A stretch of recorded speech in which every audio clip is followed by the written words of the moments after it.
अस्सलामुअलैकुम dear students, उम्मीद करता हूँ आप सब दोस्त खैरियत से होंगे, ठीक ठाक होंगे। डियर स्टूडेंट्स, आज की इस वीडियो में हम BSN 4 सेमेस्टर के सब्जेक्ट फार्माकोलॉजी के यूनिट नंबर 1 के पार्ट बी, जो कि हमारे साथ कॉर्टिकोस्टेरॉइड्स है, इसको आज हम डिस्कस करेंगे और इसको समझने की कोशिश करेंगे। टॉपिक को स्टार्ट करने से पहले तमाम दोस्तों से गुजारिश है कि अगर आपने अभी तक मेरे चैनल को सब्सक्राइब नहीं किया हुआ तो काइंडली चैनल को सब्सक्राइब करें और बेल आइकन को दबाएं ताकि नए वीडियोस की नोटिफिकेशन आप सब दोस्तों को टाइम पर मिल सके। डियर स्टूडेंट्स, इस टॉपिक के ऑब्जेक्टिव्स हमारे साथ मौजूद है, जिसमें हम मंदरजा झेल चीज़ों को डिस्कस करेंगे। सबसे पहले हम बात करेंगे discuss the action, indication, side effects and कंट्रा indication of exogenous corticosteroids. हमारे साथ जो एक्सोजीनियस कॉर्टिकोस्टेरॉइड्स है, ये कैसे काम करता है, इसको हम कब यूज़ करते हैं, इसके साइड इफ़ेक्ट क्या है और कब इसको यूज़ नहीं करना चाहिए, इस पर हम डिटेल के साथ बात करेंगे। इसके बाद फिर हम डिस्कस करेंगे action, indication, side effect and कंट्रा indication of exogenous androgen therapy. हमारे साथ जो एक्सोजीनियस एंड्रोजन थेरेपी है, ये कैसे काम करता है, कब इसको यूज़ करना चाहिए, साइड इफ़ेक्ट्स इसके क्या है और कब इसको अवॉइड करना चाहिए, इस पर हम डिटेल के साथ बात करेंगे। इसके अलावा हम डिस्कस करेंगे consequences of using anabolic steroids. जो एनाबॉलिक स्टेरॉइड्स होते हैं तो इसके गलत इस्तेमाल से क्या नुकसानात होते हैं, इस पर डिटेल के साथ बात करेंगे। और इसके साथ साथ फिर हम कुछ एनाबॉलिक स्टेरॉइड्स के नेम्स जो है वो मेंशन करेंगे और आखिर में हम ड्रग डोजेज को एक्यूरेटली कैलकुलेट करेंगे। डियर स्टूडेंट, स्टार्ट करते हैं एड्रेनल ग्लैंड से। एड्रेनल ग्लैंड क्या है, कहाँ पर मौजूद होते हैं, कैसे शेप में होते हैं। एड्रेनल ग्लैंड यूजुअली हमारे साथ एक ऐसे ग्लैंड्स है जो कि हमारे पेयर ऑफ किडनीज के ऊपर मौजूद होते हैं। मतलब हमारे दोनों साइड एक एक किडनी मौजूद होती है, तो किडनी के ऊपर जो है पिरामिड लाइक स्ट्रक्चर में एक चीज़ जो है वो पड़ी होती है किडनी के ऊपर टॉप पर, तो इसको कहते हैं adrenal gland. The adrenal gland consist of the cortex and the medulla. Adrenal gland जो है ये कॉर्टिक्स और एड्रेनल मेडुला पर मुश्तमिल होता है। The medulla secretes catecholamines whereas the cortex secretes the two types of corticosteroids. अब हमारे साथ जो एड्रेनल मेडुला होते हैं तो ये कैटेकोज एमीन्स को क्या करते हैं, उसको सिक्रीट करते हैं, जबकि एड्रेनल कॉर्टिक्स जो है ये दो किस्म के कॉर्टिकोस्टेरॉइड्स को सिक्रीट करते हैं। इसके साथ साथ the adrenal cortex has 3 zones and each zone synthesizes a different types of steroids hormones from cholesterol। इसके साथ साथ जो एड्रेनल कॉर्टिक्स होते हैं तो ये यूजुअली 3 लेयर्स पर मुश्तमिल होते हैं और हर एक लेयर जो है मुख्तलिफ किस्म के स्टेरॉइड्स हार्मोन्स को प्रोड्यूस करते हैं कोलेस्ट्रॉल से। The outer zone, zona glomerulosa, produces mineralocorticoids which is simply called aldosterone. हमारे साथ जो आउटर लेयर होता है एड्रेनल कॉर्टिक्स का, उसको ज़ोना ग्लोमेरुलोसा कहते हैं। ठीक है, ज़ोना ग्लोमेरुलोसा जो है ये मिनरलोकॉर्टिकॉइड्स को प्रोड्यूस करता है, जिसको हम सिंपली एल्डोस्टेरोन के नाम से जानते हैं। इसके बाद हमारे साथ जो मिडल लेयर है एड्रेनल कॉर्टिक्स का, उसको ज़ोना फेसिकुलेटा कहते हैं। ठीक है, ये क्या करते हैं, सिंथेसाइजेस ग्लूकोकॉर्टिकॉइड्स, कॉर्टिसोल्स, और ये मिडल लेयर जो कि ज़ोना फेसिकुलेटा के नाम से जाना जाता है, तो ये ग्लूकोकॉर्टिकॉइड्स को प्रोड्यूस करता है, जिसको सिंपली हम कॉर्टिसोल्स के नाम से जानते हैं। इसके अलावा जो इनर मोस्ट लेयर है एड्रेनल कॉर्टिक्स का, उसको ज़ोना रेटिकुलेरस कहते हैं। ठीक है, और ये एड्रेनल एंड्रोजीन्स को क्या करते हैं, प्रोड्यूस करते हैं। डियर स्टूडेंट, MCQs के हवाले से ये स्लाइड जो है काफ़ी ज़्यादा इम्पोर्टेंट है। इसमें जो इम्पोर्टेंट MCQs है वो ये 3 लेयर्स के बारे में आपसे एग्जामिनेशन में पूछ सकते हैं कि in the following layer which one produces mineralocorticoid, या विच वन प्रोड्यूसेस ग्लूकोकॉर्टिकॉइड्स, या which one produces adrenal androgens. तो MCQs में इसके बहुत ज़्यादा चांसेस है आने के। ठीक है, इसको अच्छे तरीके से मेमोराइज कर लीजिए। आगे बढ़ते हैं। Secretion is controlled by pituitary adrenocorticotrophic hormones also called corticotropin, which is released in response to hypothalamic corticotrophic releasing hormones. अब जो एड्रेनल कॉर्टेक्स से जो हार्मोन्स रिलीज़ होते हैं तो इनकी जो सिक्रीशन है इसको कौन कंट्रोल करता है? इसको हमारा एंटीरियर लोब, पिट्यूटरी का एंटीरियर लोब जो है वो उसके हार्मोन सिक्रीट करते हैं, उसके हार्मोन जो है इसको कंट्रोल करते हैं। पिट्यूटरी ग्लैंड का जो एंटीरियर लोब है इससे जो है एड्रेनोकॉर्टिकोट्रोफिक हार्मोन रिलीज़ होता है जिसको कॉर्टिकोट्रोफिन के नाम से भी जाना जाता है। और इस कॉर्टिकोट्रोफिन की जो सिक्रीशन है इसको हमारा हाइपोथैलेमस जो है ये कंट्रोल करता है। किसके ज़रिए? कॉर्टिकोट्रोफिन रिलीजिंग हार्मोन्स के ज़रिए। ठीक है। Glucocorticoids serve as a feedback inhibitor of adrenocorticotropic hormone and corticotrophin-releasing hormone secretion. इसके अलावा जो ग्लूकोकॉर्टिकॉइड्स होते हैं तो ये एज अ फीडबैक की तरह भी काम करते हैं। ठीक है। मतलब जब हमारे बॉडी में ग्लूकोकॉर्टिकॉइड या कॉर्टिसोल्स की जो सिक्रीशन है वो मुकम्मल हो जाती है तो फिर ये कॉर्टिसोल्स क्या करते हैं, एक सिग्नल जो है वो हमारे सेंट्रल नर्वस सिस्टम को भेजते हैं, जिसके बाद जो है हमारा सेंट्रल नर्वस सिस्टम उसको मज़ीद इंटरप्रेट करके हाइपोथैलेमस और पिट्यूटरी एंटीरियर लोब को स्टॉप कर देता है, जिसकी वजह से वो फिर एड्रेनोकॉर्टिकोट्रोफिक हार्मोन और कॉर्टिकोट्रोफिन रिलीजिंग हार्मोन को स्टॉप कर देते हैं। डियर स्टूडेंट, हमारे साथ कुछ कॉर्टिकोस्टेरॉइड्स है जो कि मंदरजा झेल है। सबसे पहला जो कॉर्टिकोस्टेरॉइड्स है उसको बीटामिथासोन कहते हैं। इसका जो ब्रांड नेम है, जिस नेम से ये मार्केट में जो है ख़रीदे और बेचे जाते हैं तो वो सिलिस्टोन है। ठीक है। कॉर्टिसोन ये हमारे साथ जेनेरिक नेम है कॉर्टिस्टेरॉइड्स का। इसका जो ब्रांड नेम है वो है कॉर्टोन। इसी तरह से डिक्सामेथासोन है जिसका ब्रांड नेम डिकाड्रोन है। हाइड्रोकॉर्टिसोन का ब्रांड नेम कॉर्टिफ है। मिथाइल प्रिडनिसोलोन का ब्रांड नेम मेड्रोल है। प्रिडनिसोलोन का ब्रांड नेम प्रिलोन है। इसी तरह से प्रिडनिसोन का जो ब्रांड नेम है वो है डेल्टासोन और ट्राईएम्सिनोलोन का जो ब्रांड नेम है वो है किनाकोड और किनालोग। ठीक है। तो ये हमारे साथ कुछ मंदरजा झेल कॉर्टिकोस्टेरॉइड्स है जो कि मैंने आप दोस्तों के साथ शेयर किए। Corticosteroids are a class of steroids hormones that are produced in the adrenal cortex। अब कॉर्टिकोस्टेरॉइड्स ये असल में स्टेरॉइड हार्मोन्स का एक क्लास है जो कि एड्रेनल कॉर्टेक्स में प्रोड्यूस होते हैं। Corticosteroids are involved in a wide range of physiologic system such as. हमारे जो कॉर्टिकोस्टेरॉइड्स है तो ये एक लार्ज एरिया पर मुश्तमिल है और ये जो है बहुत ज़्यादा इम्पोर्टेंट फिजियोलॉजिक फंक्शंस जो है वो परफॉर्म करते हैं। ठीक है। सबसे पहले ये क्या करते हैं, ये स्ट्रेस को जो है स्ट्रेस के रिस्पॉन्स में ये कॉर्टिकोस्टेरॉइड्स प्रोड्यूस होते हैं। जब हम स्ट्रेस में होते हैं तो स्ट्रेस की वजह से ये हार्मोन्स जो है प्रोड्यूस होते हैं। इसके अलावा इम्यून रिस्पॉन्सेज और एंड रेगुलेशन ऑफ इन्फ्लेमेशन में जो है कॉर्टिकोस्टेरॉइड्स अपना इम्पोर्टेंट रोल प्ले करते हैं। इसके साथ कार्बोहाइड्रेट की मेटाबॉलिज्म में भी ये रोल प्ले करते हैं, प्रोटीन्स की ब्रेकडाउन में भी रोल प्ले करते हैं और ब्लड इलेक्ट्रोलाइट लेवल को बरकरार रखने में भी ये इम्पोर्टेंट रोल प्ले करते हैं। डियर स्टूडेंट्स, अब आ जाते हैं ग्लूकोकॉर्टिकॉइड्स की तरफ। Cortisols is the principal human glucocorticoids. Glucocorticoids में हमारे साथ जो कॉर्टिसोल है ये बुनियादी तौर पर ह्यूमन ग्लूकोकॉर्टिकॉइड है जो कि ह्यूमन बॉडी में प्रोड्यूस होते हैं।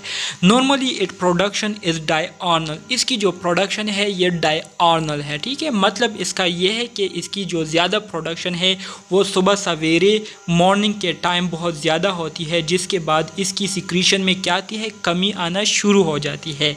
एंड देन अ सेकेंडरी और फिर दोबारा दूसरी मरतबा इसकी जो सिक्रीशन है वो कब होती है, इन द लेट आफ्टरनून। मतलब आफ्टरनून, लेट आफ्टरनून के बाद। ठीक है।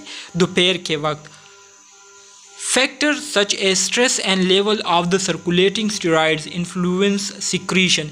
इसी तरह से हमारे साथ कुछ फैक्टर्स है जिसकी वजह से जो ग्लूकोकॉर्टिकॉइड्स की सिक्रीशन है ये क्या होती है, स्टिमुलेट होती है। मिसाल के तौर पर अगर हम स्ट्रेस में होते हो तो स्ट्रेस में होने की वजह से इसकी सिक्रीशन जो है बहुत ज़्यादा होती है। इसके अलावा अगर हमारे ब्लड में जो है स्टेरॉइड्स हार्मोन्स की जो सिक्रीशन है वो कम होगी, तो कम होने की वजह से कार्टिसोल्स की जो सिक्रीशन है वो फिर ज़्यादा हो जाएगी। ठीक है, तो इस तरह से जो है कार्टिसोल्स की सिक्रीशन होती है हमारी बॉडी में। इसके अलावा कार्टिसोल जो है ये कभी भी आपको स्टोर्ड फॉर्म में हमारे बॉडी में नहीं मिलेंगे, बल्कि जब भी हमारे बॉडी को कार्टिसोल्स की ज़रूरत होती है, तो जब ज़रूरत होती है तो उस वक्त इसकी प्रोडक्शन होती है और उसी टाइम जो है जितना प्रोड्यूस हुआ होता है उतना ही रिलीज़ हो जाता है। जैसे कि यहाँ पर लिखा हुआ है कि rate of synthesis is equal to rate of release, मतलब जितनी स्पीड से ये बनते हैं उतनी ही स्पीड से इसकी सिक्रीशन होती है, ये रिलीज़ होते हैं। Major pulses occur early in the morning and after meal. इसके अलावा इसकी जो ज़्यादातर सिक्रीशन है वो सुबह सवेरे के टाइम बहुत ज़्यादा ये सिक्रीट होते हैं, और दोपहर का खाना खाने के बाद इसकी जो सिक्रीशन है वो ज़्यादा होती है। ठीक है, glucocorticoids such as cortisols control carbohydrates, fats and protein metabolism.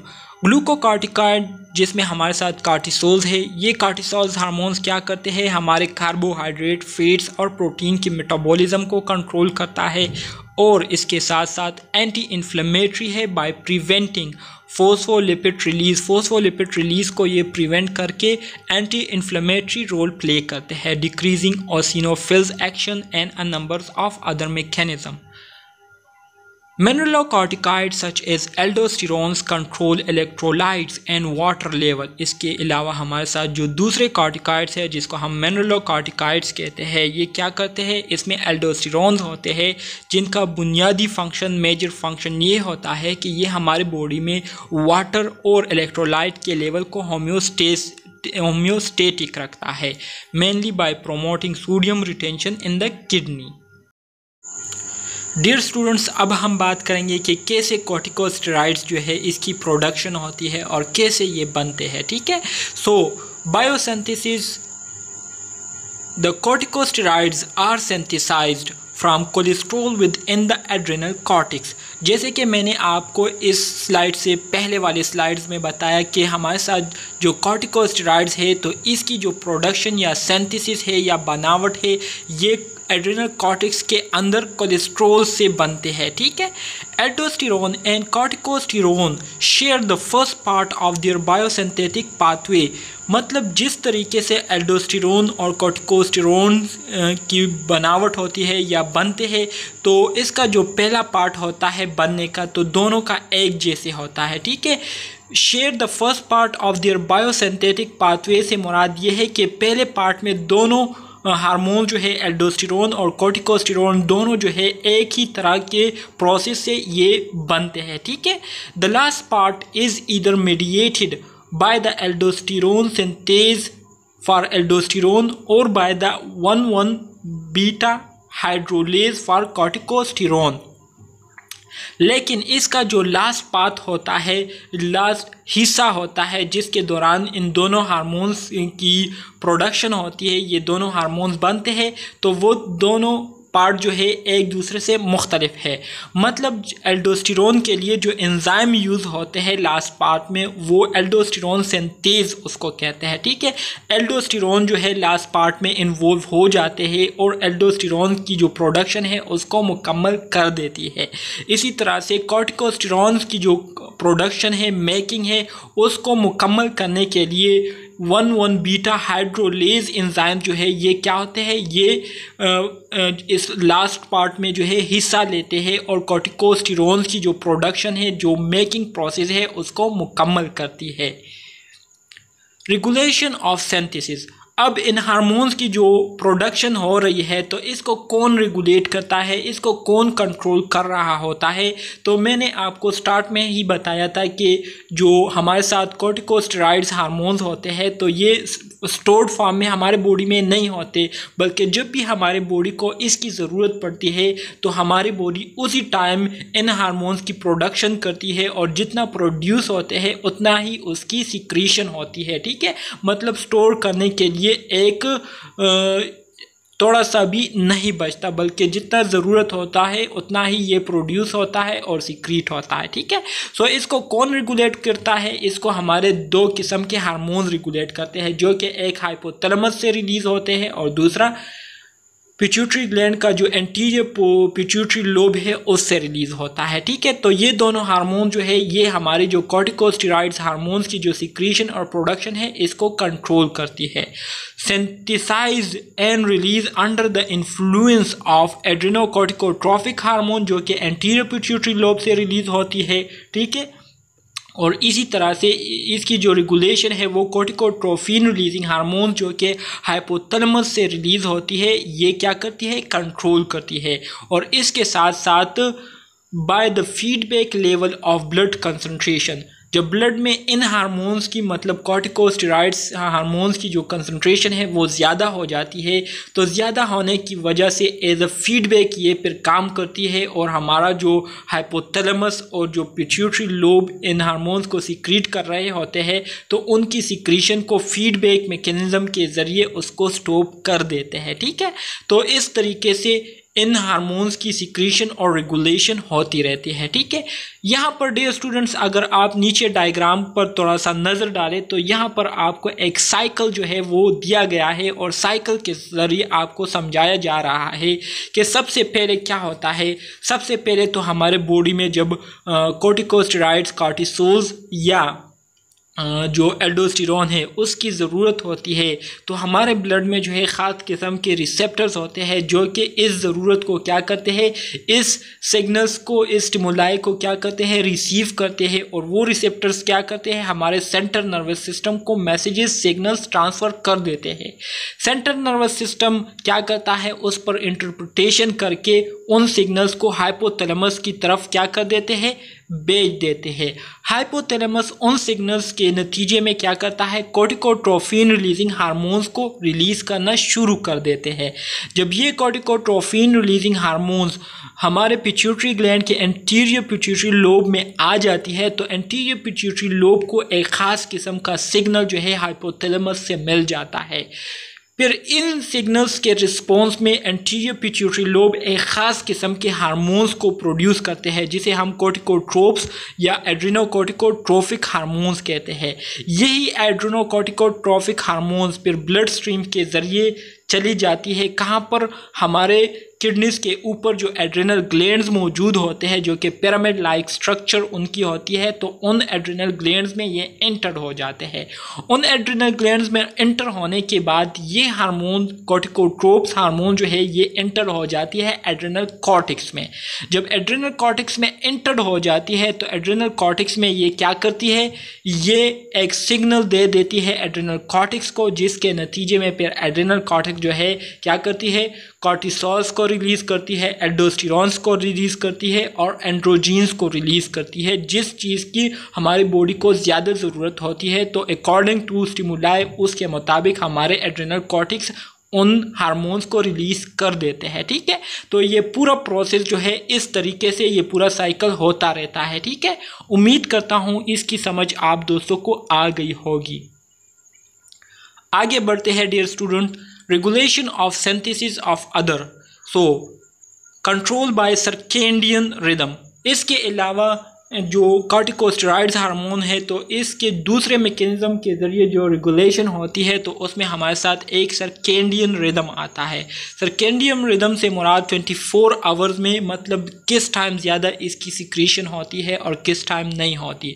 तो सुबह सवेरे कॉर्टिकोस्टेरॉइड्स हार्मोन्स की जो सिक्रीशन है ये बहुत ज़्यादा होती है। ठीक है, इसके अलावा दूसरे फैक्टर्स कि अगर हम बात करें तो स्ट्रेस की वजह से जो है, अगर हम स्ट्रेस को फेस कर रहे होते हैं तो स्ट्रेस कंडीशन में जो कॉर्टिकोस्टेरॉइड्स हार्मोन है इसकी सिक्रीशन बहुत ज़्यादा होती है। स्ट्रेस एज अ स्टिमुलस काम करती है इन हार्मोन्स को सिक्रीट करने के लिए। इसके अलावा जब हमारे बॉडी में हाइपोग्लिसीमिया कंडीशन काज हो जाते हैं, मतलब ब्लड में ग्लूकोज की कंसनट्रेशन कम हो जाती है, तो इसके नतीजे में हमारे बॉडी जो है, हमारे एड्रेनल कॉर्टेक्स जो है वो फिर इन हार्मोन्स को रिलीज़ करना शुरू कर देते हैं। इसके अलावा अगर कोई फिजिकल स्ट्रेस में हो, ठीक है, फिजिकली कोई स्ट्रेस में हो, ठीक है, मतलब एक्सरसाइज कर रहा हो, तो एक्सरसाइज की वजह से भी इन हार्मोन्स की सिक्रीशन होती है। डियर स्टूडेंट, जैसे कि स्टार्ट में मैंने आपको बताया था कि एड्रेनल मेड्यूला जो है, सॉरी एड्रेनल ग्लैंड जो है, ये असल में हमारे किडनीज के ऊपर जो है ये एक पिरामिड लाइक स्ट्रक्चर में एक शेप में जो है एक स्ट्रक्चर मौजूद होता है, जिसको हम क्या कहते हैं, एड्रेनल ग्लैंड कहते हैं। तो डियर स्टूडेंट्स, अगर आप इस डायग्राम में देखें तो यहाँ पर आपको एक किडनी जो है वो दिखाई दे रही होगी, जिसके ऊपर जो है पिरामिड लाइक स्ट्रक्चर है, ठीक है। इसको कहते हैं एड्रेनल ग्लैंड। इन एड्रेनल ग्लैंड्स के अंदर फिर दो किस्म के पार्ट होते हैं, दो लेयर पर मुश्तमिल होता है, एक एड्रेनल मेडुला कहते हैं और एक को एड्रेनल कॉर्टेक्स कहते हैं। एड्रेनल मेडुला जो है ये क्या करते हैं, कैटेकोज एमीन्स को प्रोड्यूस करते हैं, जबकि एड्रेनल कॉर्टेक्स जो है ये 3 लेयर पर मुश्तमिल है और हर लेयर जो है मुख्तलिफ किस्म के हार्मोन्स को प्रोड्यूस करते रहते हैं। तो उम्मीद करता हूँ डियर स्टूडेंट इसकी समझ अब आप दोस्तों को जो है अच्छे तरीके से आ गई होगी। Glucocorticoids mechanism of action. Dear students, अब हम बात करेंगे कि ग्लूकोकॉर्टिकॉइड कैसे काम करते हैं, ठीक है। इनके जो फंक्शन है, तो ग्लूकोकॉर्टिकॉइड्स ये फंक्शन कैसे परफॉर्म करते हैं। Glucocorticoids act via their receptors located in the nucleus, ठीक है। ग्लूकोकॉर्टिकॉइड्स जितने भी काम करते हैं तो वो अपने रिसेप्टर्स के ज़रिए करते हैं। रिसेप्टर्स जो है वो न्यूक्लियस के अंदर मौजूद होते हैं, जिसको ग्लूकोकॉर्टिकॉइड रिसेप्टर्स कहते हैं, ठीक है। GR stand for glucocorticoid receptors. Glucocorticoid receptors are widely distributed and located almost in all cells of the body. जितने भी हमारे बॉडी में सेल्स मौजूद है तो तकरीबन बॉडी के हर सेल में ये ग्लूकोकॉर्टिकॉइड रिसेप्टर्स मौजूद होते हैं। Glucocorticoid receptors are located in the cytoplasm, ये सेल के साइटोप्लाज्म में मौजूद होता है, ठीक है। One glucocorticoid receptor has a DNA binding domain. एक ग्लूकोकॉर्टिकॉइड रिसेप्टर के साथ DNA बाइंडिंग डोमेन होता है, मतलब ये DNA के साथ क्या होता है, कंबाइन होता है, उसके साथ ये जुड़ता है। This receptor is incapable of activating transcription. ये रिसेप्टर जो कि DNA के साथ बाइंड होते हैं तो इनमें ये सलाहियत मौजूद नहीं होती कि ये DNA का जो ट्रांसक्रिप्शन प्रोसेस है उसको एक्टिवेट कराए, उसको स्टार्ट कराए। Binding of free steroids molecules to glucocorticoid receptor form an unstable compound. इसके अलावा ग्लूकोकॉर्टिकॉइड रिसेप्टर्स के साथ जब फ्री स्टेरॉइड्स मॉलिक्यूल बाइंड हो जाते हैं, उसके साथ अटैच हो जाते हैं, तो इसकी वजह से एक अनस्टेबल कंपाउंड बन जाता है, ठीक है, जिसको substrate plus glucocorticoid receptor complex कहते हैं, ठीक है। ये क्या करता है, एंटर द न्यूक्लियस, न्यूक्लियस में जो है ये एंटर हो जाता है एंड बाइंड टू DNA और DNA के साथ जुड़ जाता है। और इसके बाद क्या करता है, regulate transcription by RNA polymerase 2 and other. और इसके बाद फिर ये RNA पॉलीमरेज 2 और दूसरे एंजाइम्स के ज़रिए जो है क्या करता है, ट्रांसक्रिप्शन प्रोसेस को स्टार्ट कर देता है। The resulting messenger RNA is transported to the cytoplasm. इसके बाद जो मैसेंजर RNAs बनते हैं तो वो मैसेंजर RNAs जो है वो ट्रांसफ़र हो जाते हैं साइटोप्लाज्म की तरफ चले जाते हैं, जहां पर वो क्या करते हैं, for production of proteins and brings about final response. जहां पर फिर ये मैसेंजर RNA क्या होती है, इसकी डिकोडिंग होती है और डिकोडिंग होने के बाद राइबोसोम जो है प्रोटीन्स की प्रोडक्शन को स्टार्ट कर देते हैं और स्टार्ट करने के बाद फिर फाइनल रिस्पॉन्स का वेट होता है, ठीक है। The negative feedback system. Dear students, अब हम बात करेंगे नेगेटिव फीडबैक सिस्टम के बारे में कि नेगेटिव फीडबैक सिस्टम कैसे काम करता है। तो जैसे कि मैंने आपको स्टार्ट में बताया था कि सबसे पहले हमारे ब्लड में एक ख़ास किस्म के रिसेप्टर्स होते हैं, ठीक है, जिनका काम ये होता है कि ये हमारे ब्लड में कॉर्टिकोस्टेरॉइड्स के हार्मोन्स को क्या करता है, उसकी कंसंट्रेशन को मॉनिटर करता है। अगर किसी वजह से उन हार्मोन्स की कंसंट्रेशन ज़्यादा हो जाती है, तो ये रिसेप्टर उन ज़्यादती को क्या करती है, उनको महसूस कर देती है, उसको परसीव कर देती है और फिर जो है सिग्नल्स सेंट्रल नर्वस सिस्टम की तरफ भेज देती है। ये रिसेप्टर्स सेंट्रल नर्वस सिस्टम की तरफ जब ये सिग्नल्स पहुंच जाते हैं तो सेंट्रल नर्वस सिस्टम उस पर इंटरप्रिटेशन, उस पर काम करना शुरू कर देते हैं और एक ऑर्डर जो है वो तैयार कर देते हैं। ठीक है, ऑर्डर को फिर दोबारा सेंड कर देते हैं हाइपोथैलेमस की तरफ। हाइपोथैलेमस को जब ये सिग्नल्स मिलते हैं तो वो इस सिग्नल्स के रिस्पॉन्स में कोर्टिकोट्रोफिन रिलीजिंग हार्मोन्स की जो सिक्रीशन है उसको कम कर देती है।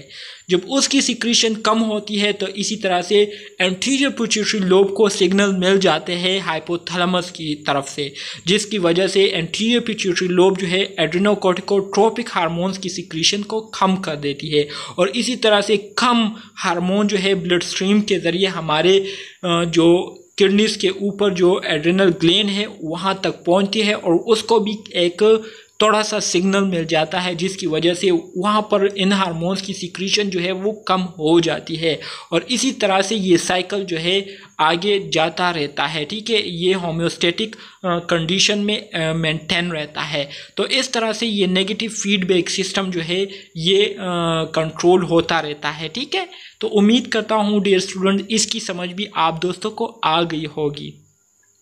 सम condition which affect level of corticosteroids. अब कुछ ऐसे कंडीशन है जिसकी वजह से कोर्टिकोस्टेरॉइड्स का जो लेवल है वो इफेक्ट होता है। तो वो कौन सी कंडीशन है जिसकी वजह से कोर्टिकोस्टेरॉइड्स का जो होम्योस्टेटिक लेवल है वो इफेक्ट होता है, असरअंदाज होता है।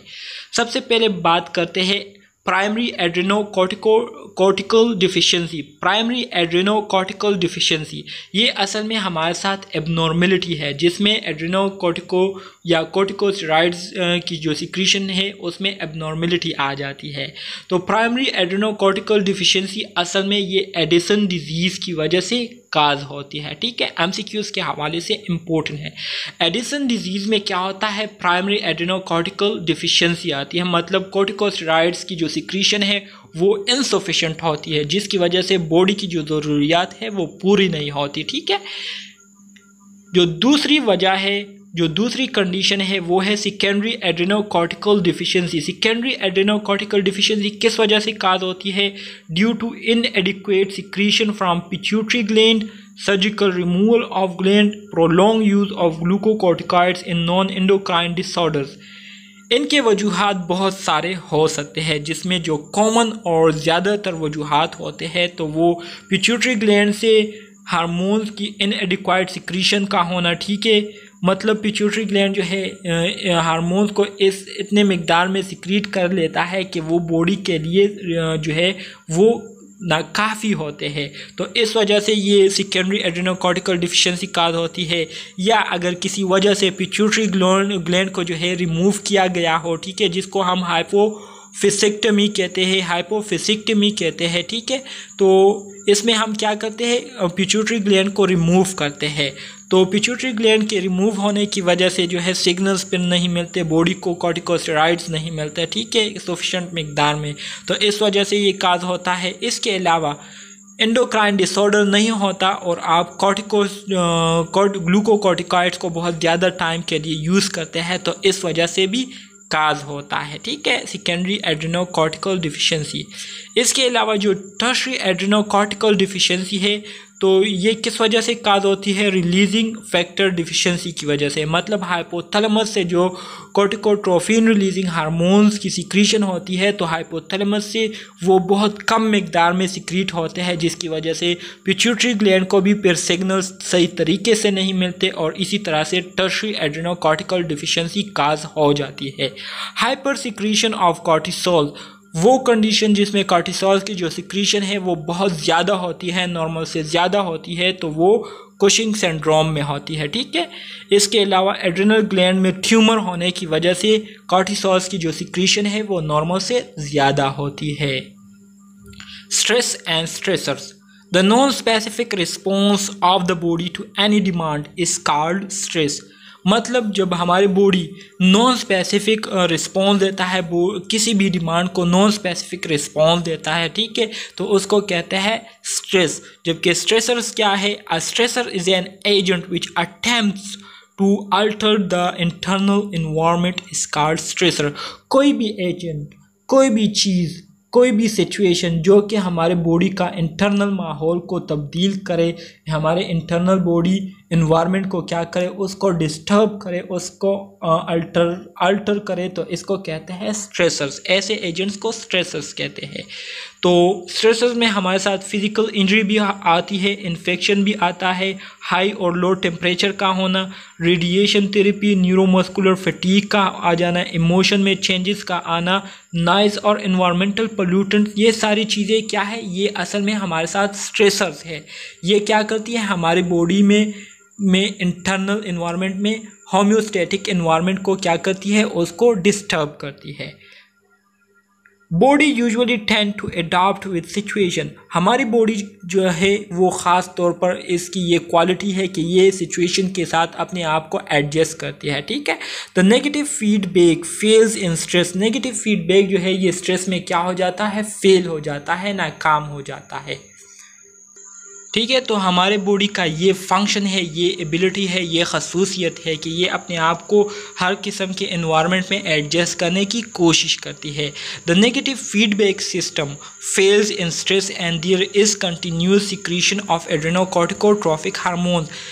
जो नेगेटिव फीडबैक सिस्टम होता है ये असल में स्ट्रेस में क्या हो जाता है? फेल हो जाता है, जिसके नतीजे में फिर हमारे जो एड्रिनल जो एंटीरियर पिट्यूटरी लोब होता है, ठीक है, उससे फिर एड्रेनोकॉर्टिकोट्रोफिक हार्मोन की जो सिक्रीशन है वो एबनॉर्मली मुसलसल कंटिन्यू रहती है।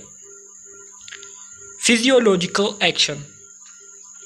कॉर्टिकोस्टेरॉइड्स के क्या असरात होते हैं? कॉर्टिकोस्टेरॉइड्स के क्या फंक्शन है? फिजियोलॉजिकल एक्शन इसके क्या है? मतलब इसके क्या फंक्शन है कॉर्टिकोस्टेरॉइड्स के? इसका पहला फंक्शन ये है कि ये कार्बोहाइड्रेट्स की मेटाबॉलिज्म करती है, ठीक है। CHO स्टैंड फॉर कार्बोहाइड्रेट्स की मेटाबॉलिज्म करती है।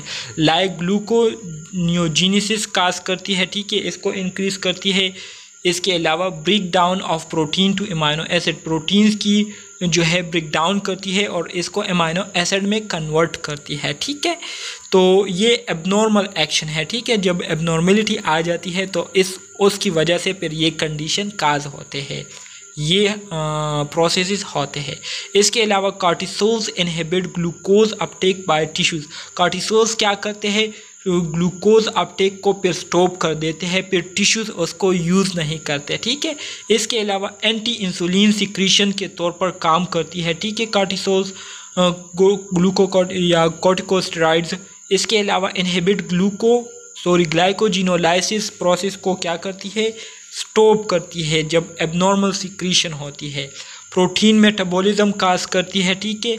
नेगेटिव नाइट्रोजन बैलेंस को काज करती है। इसके अलावा लिपिड मेटाबॉलिज्म को बढ़ाती है, जिसमें ट्राइग्लिसराइड फैटी एसिड्स क्या होते हैं? प्रोड्यूस होते हैं। एंटी इन्फ्लेमेटरी एक्शन को क्या करती है? उसको एक्टिवेट करती है। इसके अलावा anti allergic delay the immune responses को डिले करती है, ठीक है, जब एबनॉर्मली इसकी सिक्रीशन होती है। इसके अलावा इम्यूनो सप्रेसेंट के तौर पर काम करती है, हमारा जो इम्यून सिस्टम है उसको सप्रेस करती है। जब वो सप्रेस होता है तो फिर आसानी से इन्फेक्शन जो है वो आसानी से जो वायरसेस है वो हमारे बॉडी पर अटैक करते हैं और इन्फेक्शन को काज करते हैं। बैक्टीरिया जो है आसानी से फिर हमारी बॉडी पर अटैक करते हैं और उसको इफेक्ट करते हैं। इसके अलावा suppress the DNA dependent RNA polymerases in lymphocytes. इसके अलावा जो DNA है उसको सप्रेस करते हैं, जो कि RNA पॉलीमरेज पर क्या करते हैं? डिपेंड करते हैं लिम्फोसाइट्स में। लिम्फोलाइसिस करते हैं, हार्मोन जो है उसकी ब्रेक डाउन करते हैं। Helps in management of tissue graft rejection, ठीक है। एंटी इन्फ्लेमेटरी एक्शन में क्या करता है? The most important therapeutic properties of glucocorticoids are their potent anti inflammatory and immunosuppressive activity. Glucocorticoids का जो सबसे मोस्ट इम्पॉर्टेंट थेराप्यूटिक प्रॉपर्टीज़ है, खसूसियात है, उसमें हमारे साथ एक एंटी इन्फ्लेमेटरी और दूसरा इम्यूनोसप्रेसिव एक्टिविटीज़ है, ठीक है, जो कि ग्लूकोकॉर्टिकॉइड्स मेनली परफॉर्म करती है। These therapeutic effects of glucocorticoids are the result of a numbers of action। अब जितने भी थेराप्यूटिक इफ़ेक्ट ग्लूकोकॉर्टिकॉइड जो है ये परफॉर्म करता है तो ये मुख्तलिफ तरीक़ों से करता है, ठीक है। The lowering of circulating lymphocyte is known to play a role.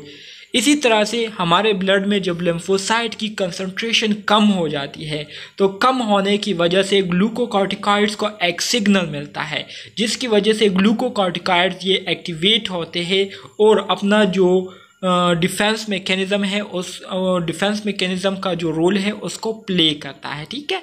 So blood में लिम्फोसाइट्स के कम होना ये जो है एक ख़ास स्टिमुलस है ग्लूकोकॉर्टिकॉइड्स के लिए। In addition, these agents inhibit the ability of leukocytes and macrophages to respond to antigen। इसके अलावा ये एजेंट्स मतलब जो ग्लूकोकॉर्टिकॉइड्स होते हैं इनकी एक ख़ासियत ये भी है कि ये हमारे ल्यूकोसाइट्स और मैक्रोफेजेस की जो एबिलिटी होती है जिसमें वो एंटीजन को रिस्पॉन्स देते हैं, फॉरेन ऑब्जेक्ट को क्या करते हैं उसको किल करते हैं, तो इस प्रॉपर्टी को ये एजेंट्स क्या करते हैं स्टॉप कर देते हैं ल्यूकोसाइट और मैक्रोफेजेस के। क्यों करते हैं? क्योंकि ये ग्लूकोकॉर्टिकॉइड इम्यून सप्रेसिव एक्टिविटीज़ काज करते हैं जिसमें हमारा जो इम्यून सिस्टम है, हमारा जो डिफेंस मैकेनिज़्म है वो सप्रेस हो जाता है, वो फिर एक्टिव नहीं होता और इसी तरह से फिर हमारी बॉडी जो है इन्फेक्शन का शिकार हो जाती है। Glucocorticoids also decrease the production and release of pro inflammatory cytokines. इसके अलावा ग्लूकोकॉर्टिकॉइड जो है प्रो इन्फ्लेमेटरी साइटोकाइंस की जो प्रोडक्शन और सिक्रीशन है उसको भी डिक्रीज करती है, ठीक है। They inhibit phospholipase A2 which block the release of arachidonic acid precursor of prostaglandin and leukotriene from membrane bounded phospholipid. इसके अलावा जो ग्लूकोकॉर्टिकॉइड्स है इसका एक काम ये भी है कि ये फोस्फोलाइपेज A2 एंजाइम्स को क्या कर देते हैं उसको स्टॉप कर देते हैं, जिसकी वजह से एरिकिडोनिक एसिड की जो सिक्रीशन है वो क्या हो जाती है, वो स्टॉप हो जाती है मेम्ब्रेन बाउंडेड फोस्फोलिपिड से। मेम्ब्रेन बाउंडेड फोस्फोलिपिड से फिर एरिकिडोनिक एसिड जो है ये प्रोड्यूस नहीं होती, सिक्रीट नहीं होती। The decrease production of prostaglandins and leukotriene is believed to be central to the anti-inflammatory action। और इसी तरह से prostaglandins और leukotrienes की कंसंट्रेशन में कमी आने की वजह से जो एंटी इन्फ्लेमेटरी एक्शन है ये जो है बहुत ज़्यादा हो जाते हैं, ठीक है। और इसका यही जो है बुनियादी वजह जो है इसको समझा जाता है। लास्टली आखिर में क्या होता है, this agent influence the inflammatory responses by stabilising mast cells and basophils membranes resulting in decrease histamine release. और आखिर में फिर ये हार्मोन मतलब ग्लूकोकॉर्टिकॉइड्स क्या करते हैं, ये हमारे इन्फ्लेमेटरी रिस्पॉन्सेस पर असरानंदाज हो जाते हैं। किस तरह से, मेस्ट सेल्स और बेसोफिल्स मेम्ब्रेन को स्टेबलाइज करते हुए, जिसके नतीजे में हिस्टामीन्स की जो सिक्रीशन है उसमें कमी वाक़या हो जाती है। Effects on cardiovascular system. अब इन ग्लूकोकॉर्टिकॉइड्स का या कॉर्टिकोस्टेरॉइड्स का हमारे कार्डियोवैस्कुलर सिस्टम पर क्या असरात होते हैं, तो सबसे पहले इफ़ेक्ट जो है कॉर्टिकोस्टेरॉइड्स का ये है कि ये पॉजिटिव आइनोट्रोपिक है, ठीक है। पॉजिटिव आइनोट्रोपिक का आप सब दोस्तों को पता है कि ये क्या करती है, ये हार्ट कंट्रैक्शन को जो है उसको बढ़ाती है, ठीक है, हार्ट रेट को इंक्रीज करती है। शॉर्टन पीआर इंटरवल को ये शॉर्ट करती है। इसके अलावा increases sensitivity of vascular response to adrenaline and non adrenaline. इसके अलावा एड्रेनलिन एंड नॉन एड्रेनलिन को जो वेसल्स रिस्पॉन्स देते हैं तो उसकी सेंसिटिविटी को बढ़ा देती है। इसके साथ साथ ब्लड वॉल्यूम को इंक्रीज करती है, ठीक है, एल्डोस्टेरोन इफेक्ट्स की वजह से। और स्टेरॉइड्स क्या करती है, इंड्यूस हाइपरटेंशन को, ब्लड प्रेशर को इंक्रीज करती है, ठीक है। तो ये असरात है कॉर्टिकोस्टेरॉइड्स के कार्डियोवैस्कुलर सिस्टम पर। अब ब्लड पर इसके क्या असरात मुरतब होते हैं कॉर्टिकोस्टेरॉइड्स के। सो कॉर्टिकोस्टेरॉइड जो है ये क्या करती है, decrease in lymphatic tissue and in circulating lymphocytes. Corticosteroid जो है ये लिम्फेटिक टिश्यू और सर्कुलेटिंग लिम्फोसाइट्स को क्या करती है, इसको कम करती है। जब लिम्फेटिक टिश्यूज़ और लिम्फोसाइट जो है ये हमारे ब्लड में डिक्रीज़ होगी तो इसके नतीजे में जो इम्यून सिस्टम है वो क्या होगा, वो वीक होगा। आप सब दोस्तों को पता है कि लिम्फोसाइट्स और लिम्फेटिक टिश्यूज़ ये असल में हमारे डिफेंस मैकेनिज़्म में बहुत इम्पोर्टेंट रोल प्ले करती है। तो जब इसमें कमी वाक़या होगी तो इनडायरेक्टली हमारा जो इम्यून सिस्टम है वो कमज़ोर होता जाएगा। ठीक है। Increase in neutrophils, platelet and red blood cells. इसके अलावा न्यूट्रोफिल, प्लेटलेट्स और रेड ब्लड सेल्स की जो कंसंट्रेशन है उसमें इंक्रीज करती है। कौन? Corticosteroids. Clotting time shorten presumably due to increase in platelets count. अब जब प्लेटलेट्स के मिकदार में इजाफा होगा तो फिर आसानी से और बहुत जल्दी जो है ब्लड क्लॉट होगा। ठीक है। तो फिर ब्लड जो है जगह जगह जो है हमारे वेसल्स में क्लॉट होगा जिसकी वजह से थ्रोम्बस और एम्बोलिज्म का शिकार होंगे लोग। तो ये असरात होते हैं कॉर्टिकोस्टेरॉइड्स के हमारे ब्लड पर। अब ग्रोथ पर कॉर्टिकोस्टेरॉइड्स के क्या इफ़ेक्ट होते हैं, क्या असरात होते हैं। Large doses retard the growth of children. अगर हम कॉर्टिकोस्टेरॉइड्स को बहुत ज़्यादा मिकदार में बच्चों को दे तो बहुत ज़्यादा मिकदार में बच्चों को देने से बच्चों की जो ग्रोथ है वो क्या हो जाती है, वो स्टंट हो जाती है, स्टॉप हो जाती है और उनकी फिर ग्रोथ नहीं होती, जिसकी वजह से सिस्टम पर बहुत ज़्यादा बुरा असर पड़ता है, जिसकी वजह से मस्कुलोस्केलेटल सिस्टम इफ़ेक्ट हो जाता है। बच्चों के जो टीथ है, दांत है, वो इफ़ेक्ट हो जाते हैं। इसके अलावा cellular activity eight epiphyseal cartilage सफ़र। और एपिफिजियल कार्टिलेज में जो सेलुलर एक्टिविटीज़ होती हैं, मतलब जो ओस्टियोब्लास्ट सेल्स होते हैं जो कि बोन्स की प्रोडक्शन करते हैं, बोन्स की ग्रोथ करते हैं, डेवलपमेंट करते हैं, तो वो इफ़ेक्ट हो जाती है। Pharmacokinetics, metabolism. अब ये किस तरह से काम करते हैं इस पर हम बात करते हैं। ठीक है। Plasma protein bound to plasma protein mostly corticosteroids binding globulin और एल्ब्यूलिन। कहते हैं कि जिस तरह प्लाज्मा प्रोटीन बाउंड होते हैं, प्लाज्मा प्रोटीन के साथ 90% बाउंड होते हैं, तो इसी तरह से कॉर्टिकोस्टेरॉइड जो है ये बाइंडिंग करती है ग्लोब्यूलिन और एल्ब्यूमिन के साथ। हाफ लाइफ इसकी क्या है, 90 to 110 मिनट्स है।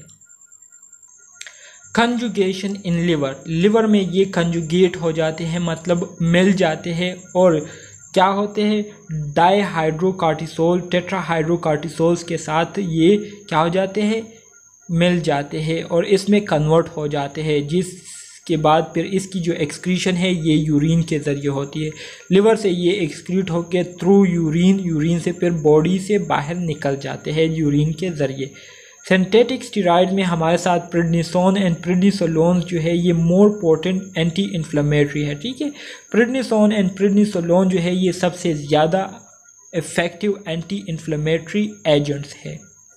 Routes of administration of corticosteroids. अब कॉर्टिकोस्टेरॉइड्स को हम किन तरीक़ों से एडमिनिस्टर कर सकते हैं, तो सबसे पहले बात करते हैं टॉपिकल स्टेरॉइड्स की।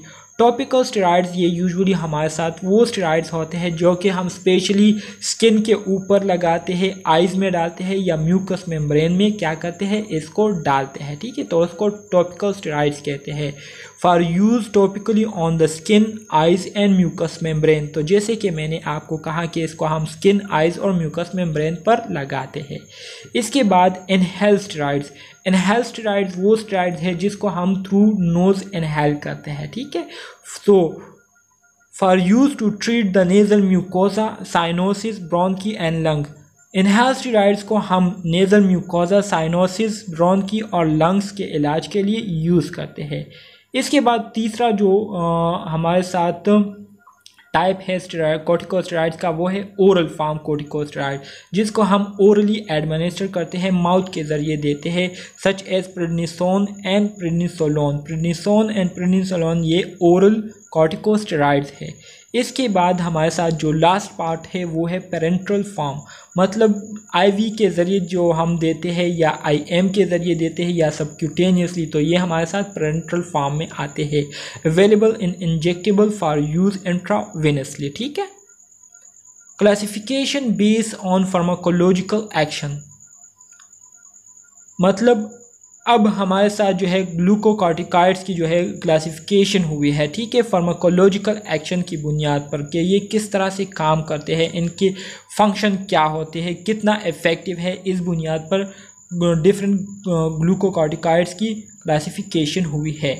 तो सबसे पहले अगर बात करें हम शॉर्ट एक्टिंग की, जिस शॉर्ट एक्टिंग हाफ लाइफ की, तो इन शॉर्ट एक्टिंग ग्लूकोकॉर्टिकॉइड्स जो है उनकी जो हाफ लाइफ है वो लेस देन, वो जो है कितनी होती है, उनकी जो हाफ लाइफ है वो 12 आवर्स होती है, मतलब 12 आवर के अंदर अंदर वो हाफली यूज़ हो जाता है बॉडी में, ठीक है। तो इसमें हमारे साथ हाइड्रोकॉर्टिसोन आते हैं और कॉर्टिसोन आते हैं। हाइड्रोकॉर्टिसोन और कॉर्टिसोन ये दो हमारे साथ शॉर्ट एक्टिंग ग्लूकोकॉर्टिकॉइड्स है, ठीक है, जिनकी हाफ लाइफ जो है वो मोर देन 12 आवर है, ठीक है। रिलेटिव एंटी इन्फ्लेमेटरी पोटेंसी जो हाइड्रोकॉर्टिसोन की है वो 1 है, ठीक है। इसी तरह से कॉर्टिसोन की 0.8 है। इसके अलावा जो रिलेटिव मिनरलोकॉर्टिकॉइड एक्शन हाइड्रोकॉर्टिसोन की है वो स्ट्रॉन्ग है, मतलब डबल प्लस है, और इसी तरह से कॉर्टिसोन की भी स्ट्रॉन्ग है, ठीक है। इक्विवेलेंट डोज ओरली जब हम देते हैं हाइड्रोकॉर्टिसोन को तो 20 मिलीग्राम देते हैं और कॉर्टिसोन को हम 25 मिलीग्राम देते हैं। रूट ऑफ एडमिनिस्ट्रेशन हाइड्रोकॉर्टिसोन को हम पर ओरल भी दे सकते हैं, इंट्रामस्कुलर भी दे सकते हैं, आईवी भी दे सकते हैं और आईए भी दे सकते हैं, इंट्रा आर्टिकुलर, ठीक है, इंट्रा आर्ट्रियल। इसके अलावा कॉर्टिसोन को हम सिर्फ पर ओरल और पर इंट्रामस्कुलर देते हैं, ठीक है। अब आ जाते हैं इंटरमीडिएट एक्टिंग ग्लूकोकॉर्टिकॉइड्स की तरफ। डियर स्टूडेंट, इंटरमीडिएट ग्लूकोकॉर्टिकॉइड्स की जो हाफ लाइफ है वो मोर देन 12 to 36 आवर है, ठीक है।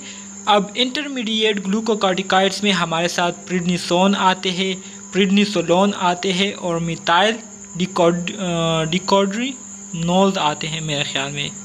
तो ये फिर आप दोस्त देख ले कि ये क्या है, लेकिन प्रेडनिसोलोन आता है, ठीक है, प्रेडनिसोन आते हैं, ये इंटरमीडिएट ग्लूकोकॉर्टिकॉइड्स में।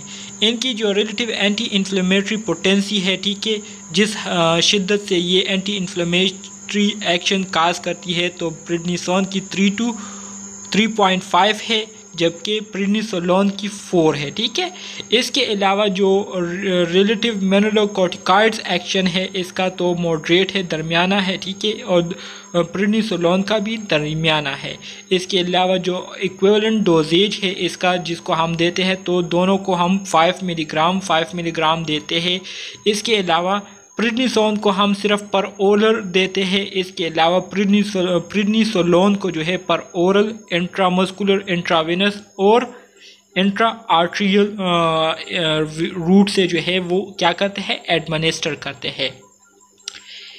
इसके साथ साथ ट्राइएमसिनोलोन ये भी हमारे साथ इंटरमीडिएट ग्लूकोकॉर्टिकॉइड्स है, और फ्लूप्रेडनिसोलोन ये भी हमारे साथ इंटरमीडिएट ग्लूकोकॉर्टिकॉइड्स है। इसकी जो रिलेटिव एंटी इन्फ्लेमेटरी पोटेंसी है वो 5 है ट्राइएमसिनोलोन का, और फ्लूप्रेडनिसोलोन का क्या है, 10 है, ठीक है। इसी तरह से रिलेटिव मिनरलोकॉर्टिकॉइड एक्शन जो है ट्राइएमसिनोलोन और फ्लूप्रेडनिसोलोन दोनों का 0 है। इक्विवेलेंट डोजेज ट्राइएमसिनोलोन 4 मिलीग्राम दिया जाता है, जबकि फ्लूप्रेडनिसोलोन को 1.5 मिलीग्राम दिया जाता है। रूट ऑफ एडमिनिस्ट्रेशन की अगर हम बात करें तो ट्राइएमसिनोलोन जो है पर oral, intramuscular and intra arterial route से दिया जाता है, जबकि फ्लूप्रेडनिसोलोन को सिर्फ पर ओरली दिया जाता है, ठीक है। इसके बाद हम आ जाते हैं लॉन्ग एक्टिंग ग्लूकोकॉर्टिकॉइड्स की तरफ, ठीक है, जिनका जो दौरानिया ऑफ एक्शन होता है वो बहुत ज़्यादा होता है। तो वो क्या है, मोर देन 40 हाफ लाइफ जो है इसका मोर देन 48 आवर है, ठीक है। इसमें हमारे साथ पैरामिथासोन आते हैं, डिक्सामेथासोन आते हैं और बीटामिथासोन आते हैं। जो पेरामिथासोन है इसका जो एंटी इन्फ्लेमेटरी पोटेंसी है वो 10 है, डिक्सामिथासोन का 30 है और बीटामिथासोन उसका भी 30 है। मिनरलोकॉर्टिकॉइड एक्शन तीनों का क्या है, 0 है। इसके अलावा पेरामिथासोन को हम 2 मिलीग्राम ड्रग डोजेज में देते हैं, डिक्सामिथासोन को 0.75 मिलीग्राम देते हैं और बीटामिथासोन को 0.6 मिलीग्राम देते हैं। जितनी इसकी डोजेज कम होगी उतनी जो है इसकी पोटेंसी ज़्यादा होगी, ज़्यादा इफ़ेक्टिव होंगे, ठीक है, ज़्यादा इफ़ेक्टिव होते हैं, तो इसलिए इसकी डोजेज जो है कम दी जाती है। अब पेरामिथासोन को जो है सिर्फ पर ओरली दिया जाता है, डिक्सामिथासोन को पर ओरली भी दिया जा सकता है, इंट्रामस्कुलरली भी और इंट्रा आर्ट्रियल के ज़रिए भी, और बीटामिथासोन को भी इस तरह से दिया जा सकता है। तो डियर स्टूडेंट्स, आज के लिए इतना काफ़ी है। इंशाल्लाह नेक्स्ट लेक्चर में हम मज़ीद जो है स्टार्ट करेंगे थेरेप्यूटिक यूजेस से, कि हम कॉर्टिकोस्टेरॉइड्स को थेरेप्यूटिक यूजेस के तौर पर किस तरह से यूज़ कर सकते हैं, मतलब कॉर्टिकोस्टेरॉइड से हम कैसे फ़ायदा हासिल कर सकते हैं, कैसे जो है कॉर्टिकोस्टेरॉइड्स के ज़रिए हम ट्रीटमेंट कर सकते हैं डिफरेंट डिसऑर्डर्स की। तो इस पर बात करेंगे नेक्स्ट लेक्चर में। तो मिलते हैं नेक्स्ट लेक्चर में, तब तक के लिए अल्लाह हाफिज़।